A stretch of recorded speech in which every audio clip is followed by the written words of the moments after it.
आज के हमारे इस वीडियो का topic how to connect two motor with one VFD. मतलब कि हम सिर्फ एक वीएफडी से दो मोटर के कनेक्शन किस तरीके से कर सकते हैं। दोस्तों आज का यह वीडियो उन सभी लोगों के लिए काफ़ी ज़्यादा इंपॉर्टेंट है जो किसी कंपनी में इलेक्ट्रिकल का वर्क कर रहे हैं या फिर जो कहीं पर इलेक्ट्रिकल का इंटरव्यू देने जा रहे हैं, क्योंकि इंटरव्यू के अंदर भी आपका एक्सपीरियंस चेक करने के लिए आपसे इस तरीके के सवाल पूछे जा सकते हैं कि आप एक वीएफडी से दो मोटर चला सकते हैं या नहीं चला सकते। फिर अगर आप आंसर देते कि हाँ हम एक वीएफडी से दो मोटर को चला सकते हैं तो वो आपसे पूछेंगे कि आखिर इसके कनेक्शन कैसे होते हैं, तो आप वो मुझे बता दीजिए। तो दोस्तों अगर आपके सामने भी इस तरीके की कभी सिचुएशन बनती है तो आपको उस समय क्या जवाब देना है और इसके कनेक्शन कैसे करने हैं वो हम जान लेते हैं। दोस्तों सबसे पहले हमारा पहला सवाल, क्या हम एक वीएफडी से दो मोटर को चला सकते हैं? तो दोस्तों इसका जवाब है बिल्कुल यस, हम एक वीएफडी से दो मोटर को चला सकते हैं। और यहाँ पे सिर्फ दो मोटर नहीं, यहाँ पर हम तीन मोटर, चार मोटर, जितनी मोटर हम चाहे उतनी मोटर चला सकते हैं। ऐसा जरूरी नहीं कि हम सिर्फ दो ही मोटर चला सकते हैं। तो हमारे पहले सवाल का जवाब है हाँ, हम आसानी से दो मोटर को एक वीएफडी से चला सकते हैं। इसके बाद में दोस्तों सेकंड सवाल आ जाता है कि आखिर इसके कनेक्शन कैसे करेंगे, कि अगर हम दो मोटर एक वीएफडी चला रहे हैं तो हम इसके कनेक्शन किस तरीके से करेंगे। और यहाँ पर साथ में एक और बात का ध्यान रखना है कि सेफ्टी, मतलब कि हम जब इसके कनेक्शन करेंगे तो हमको किन किन बातों का ध्यान रखना है, ऐसे कौन कौन से नोट्स है जो हमको ध्यान रखना है। तो इसके कनेक्शन और सेफ्टी नोट्स क्या क्या है हम एक एक करके जान लेते हैं। दोस्तों सबसे पहले अगर हम कनेक्शन की बात करें तो यहाँ पर हमारे कनेक्शन दो तरीके से हो सकते हैं। हमारा जो नंबर वन कनेक्शन है, इस नंबर वन कनेक्शन के अंदर हमारे पास जो वीएफडी है वो वीएफडी ही हमारे पास एडवांस है। हमारे पास एक स्पेशल वीएफडी है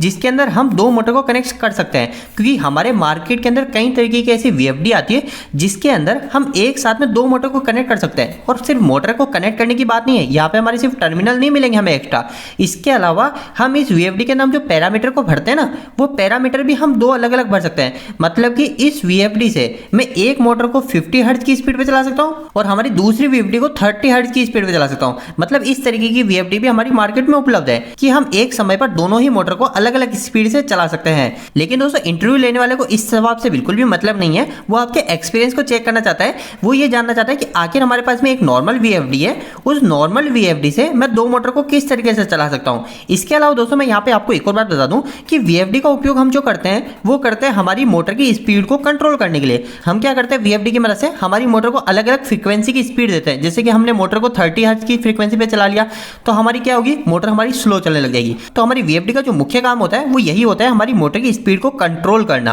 अब दोस्तों यहाँ पर मैं आपको मुख्य नोट्स कुछ जरूरी बातें बता दूं। तो सबसे पहली और जरूरी बात यह कि अगर मैं सिर्फ एक नॉर्मल वीएफडी से किसी दो मोटर कनेक्शन करता हूं तो दोनों मोटर को कभी भी मैं अलग अलग स्पीड पे नहीं ऑपरेट कर सकता हूं। इन दोनों ही मोटर की जो स्पीड होगी ना वो सेम होगी। मतलब कि अगर मेरी ये मोटर 30 हर्ट्ज फ्रीक्वेंसी पे चल रही है तो दूसरी मोटर भी मैं 30 हर्ट्ज फ्रीक्वेंसी पे ही चला सकता हूँ। लेकिन जैसा कि मैंने आपको बताया, अगर आपके पास में स्पेशल वीएफडी है तब तो आप दोनों ही मोटर की स्पीड अलग अलग तरीके से कंट्रोल कर सकते हो।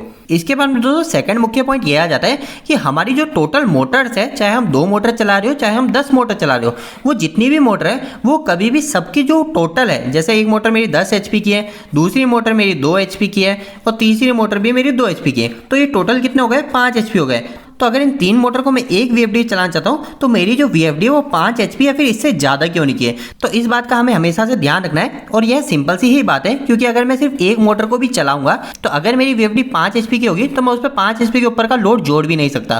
तो यही सिंपल सी बात है। अब वो जो लोड है वो लोड हमारे तीन मोटर में डिवाइड हो गया, तो वो जो तीनों मोटर का जो लोड है वो कभी भी हमारी वीएफडी की कैपेसिटी से ज्यादा नहीं होना चाहिए। तो सेकेंड हमारा पॉइंट यही होता है। इसके बाद में दोस्तों तीसरा और आखिरी मुख्य पॉइंट यह बच जाता है, ये हम सभी को भी पता होना चाहिए कि हमारी जो वीएफडी है उस वीएफडी में कुछ लिमिट होती है। क्या लिमिट होती है कि हमारी जो वीएफडी है और हमारी जो मोटर है, इन दोनों के बीच की जो डिस्टेंस है वो हमेशा 500 मीटर से कम ही होनी चाहिए। ये आपको सभी वीएफडी के अंदर देखने को मिलेगा कि आपकी वीएफडी जो वो हमारी मोटर से 500 मीटर ज्यादा की दूरी पे नहीं होनी चाहिए। लेकिन अब अगर मैं यहाँ पे दो मोटर को कनेक्ट कर रहा हूँ तो मुझे ध्यान रखना है कि मेरी जो दोनों मोटर की लेंथ है वो दोनों मोटर की लेंथ मेरी काउंट होगी। जैसे कि मेरी एक मोटर अगर मैंने 300 मीटर पे कनेक्ट कर रखी है, 300 मीटर की दूरी पे कनेक्ट करके, तो दूसरी मोटर को मैं 200 मीटर से ज्यादा की दूरी पे नहीं कर सकता, क्योंकि पहली 300 प्लस 200 ये टोटल 500 मीटर हो जाएगा। तो इस बात का आपको ध्यान है। अगर मैंने यहाँ पे 5 मोटर कनेक्ट रखी है तो मेरी जो सभी मोटर है वो हमारी सारी मोटर 100 मीटर से कम ही दूरी पे होनी चाहिए। तो एक तीसरा यह भी मुख्य पॉइंट हमारे लिए काफी ज्यादा जरूरी है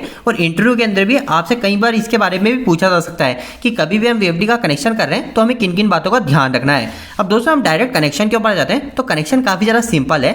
जैसे कि हम सभी को पता है वीएफडी के अंदर हम क्या करते हैं, इनपुट में सप्लाई देते हैं। जैसे मैंने दे दी एक आर, एक वाई और बी, ये हमारी 3 फेज सप्लाई वीएफडी को मिल गई। अब इसके बाद में क्या होगा, आउटपुट में मुझे आर, वाई और बी मिल जाएगा। अब हम क्या करेंगे, ये जो आर वाई बी मिले हैं इस वीएफडी से हम दो वाई ले लेंगे, एक आर का 2 ले लेंगे, वाई के 2 ले लेंगे और बी के 2 ले लेंगे। अब दोस्तों यह जो वीएफडी से मेरे को फर्स्ट आर, वाई और बी सप्लाई मिली है, इस सप्लाई को मैं डायरेक्ट कभी मोटर पे नहीं जोड़ूंगा। इसके बीच में मैं क्या करूंगा, यहाँ पर कोई ना कोई एक सर्किट ब्रेकर को लगाऊंगा। अब यहाँ पर कई लोग बोलते हैं कि यहाँ पर हमें एमपीसीबी लगाना चाहिए, लेकिन दोस्तों यहाँ पर कोई भी नीड नहीं है हमें एमपीसीबी लगाने की। अगर हम लगाते हैं तो ये हमारे लिए काफी अच्छी बात होती है कि हम मोटर को एक्स्ट्रा प्रोटेक्शन दे रहे हैं। लेकिन हम यहाँ पे सिर्फ एमसीबी को लगा के भी उपयोग में ले सकते हैं, क्योंकि यहाँ पर हमें सिर्फ 2 ही प्रोटेक्शन इनफ होगी। एक होगी हमारी मोटर को शॉर्ट सर्किट प्रोटेक्शन और एक ओवरलोड प्रोटेक्शन। इसके अलावा दोस्तों हमारे वोल्टेज ड्रॉप की प्रोटेक्शन, इसके अलावा हमारे वोल्टेज अनबैलेंस की प्रोटेक्शन, वो सारी प्रोटेक्शन हमें हमारी वीएफडी दे ही देगी। तो इस बात का हमें ध्यान रखना है, हम सिर्फ एक एमसीबी लगा के भी यहाँ पर हम उपयोग में ले सकते हैं। लेकिन अगर आप एक्स्ट्रा प्रोटेक्शन चाहते हैं तो हम यहाँ पे एमपीसीबी लगाएंगे। और हम क्या करेंगे, हम जो भी सर्किट ब्रेकर ला रहे हैं, चाहे हम एमपीसीबी ला रहे हैं या फिर हम एमसीबी मतलब मिनिएचर सर्किट ब्रेकर ला रहे हैं, हम वो 2 लेके आएंगे। एक हमारी फर्स्ट मोटर के लिए, तो मैं ये फर्स्ट मोटर के लिए एमसीबी लगा रहा हूँ, और यहाँ पे सेकंड मोटर के लिए भी मैं यहाँ पे एक एमसीबी लगा रहा हूँ। तो यहाँ पे मैंने दोनों मोटर के लिए अलग अलग एमसीबी लगा दी। और इसके बाद में मैं क्या करूंगा, हमारे 2 आरवाईबी की सप्लाई आई थी, तो फर्स्ट आरवाईबी की सप्लाई हमारी फर्स्ट एमसीबी में और सेकंड आरवाईबी की सप्लाई हमारी सेकंड एमसीबी में। और इस एमसीबी के थ्रू हम हमारी इस मोटर को आउटपुट में सप्लाई दे देंगे। और इस तरीके से कनेक्शन हो जाने के बाद में हम आसानी से हमारी एक ही वीएफडी से दोनों मोटर की स्पीड को कंट्रोल कर सकते हैं। और रही हमारी मोटर की शॉर्ट सर्किट ओवरलोड की प्रोटेक्शन की बात, वो हमें इस एमसीबी से मिल जाएगी और बाकी की सारी प्रोटेक्शन हमें इस वीएफडी से आसानी से मिल जाएगी। तो दोस्तों उम्मीद है कि आज के इस वीडियो के माध्यम से आपको कुछ बेहतर जानकारी मिली होगी। आपको यह वीडियो कैसा लगा, इस वीडियो को लाइक करके जरूर बताएं। अगर आपका कोई भी सवाल इस वीडियो के प्रति या फिर इलेक्ट्रिकल जुड़ा तो आप मुझे नीचे कमेंट बॉक्स में कमेंट करके पूछ सकते हैं। इलेक्ट्रिकल वीडियोस अगर आप पसंद करते हैं, आज हमारे चैनल को सब्सक्राइब कर लीजिए। आज के लिए इतना ही, धन्यवाद।